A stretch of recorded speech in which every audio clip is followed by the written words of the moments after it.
నాయకత్వ లోపం ఉంది, ఓటింగ్ అనేది వారికి లేదు. వైఎస్ఆర్ కాంగ్రెస్ పార్టీని ఒంటరిగా ఎదిరించలేరు. ఒంటరిగా ఎదిరించలేకపోతే ఏం చేయాలి? గంపగుత్తాగా ఒక మందల్లాగా బయలుదేరి ఉన్నటువంటి పార్టీలని రాష్ట్రంలో ఒక జెండా పెట్టుకొని ఒక పేరు పెట్టుకున్నటువంటి పార్టీలన్నీ కలుపుకొని పోవడం అనేది వారికి ముందు నుంచి ఉన్నటువంటి విధానం కదా. మీరు గతంలో కూడా చూడండి, ఎప్పుడైనా ఒంటరిగా పోటీ చేసి గెలిచిన సందర్భం ఉందా? సిపిఐ, సిపిఎం, మళ్ళా బీజేపీ, సిపిఐకి బీజేపీకి గ్యాప్ ఉంటుంది. వినండి వినండి వినండి. కాదు ప్రశ్న నేను దానికే వస్తున్నా. ఆయన అడిగినవి ఇవన్నీ అడగలా. మీ అంత కర్మ ఎందుకు మీకు? మీరు నేరుగా సింగిల్గా పోటీ చేయొచ్చు. మేము ఎంతమంది వచ్చినా మీరు సింగిల్గానే పోటీ చేస్తూ ఉంటున్నారు. ఈ గుర్తుని పోలిన గుర్తులు, పేరున పేర్లు, పార్టీని పోలిన పార్టీలు ఎందుకు ఇంత అవసరం? నేరుగా బ్యాటిల్లోకి దిగండి. ఈ సాబటేజ్ పాలిటిక్స్ ఎందుకని ఆయన అడుగుతున్నాడు.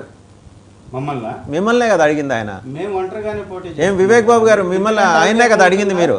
వివేక్ గారు, వాసుదేవన్ గారు, ఎందుకంటే అవివేకం ఉంటుందా?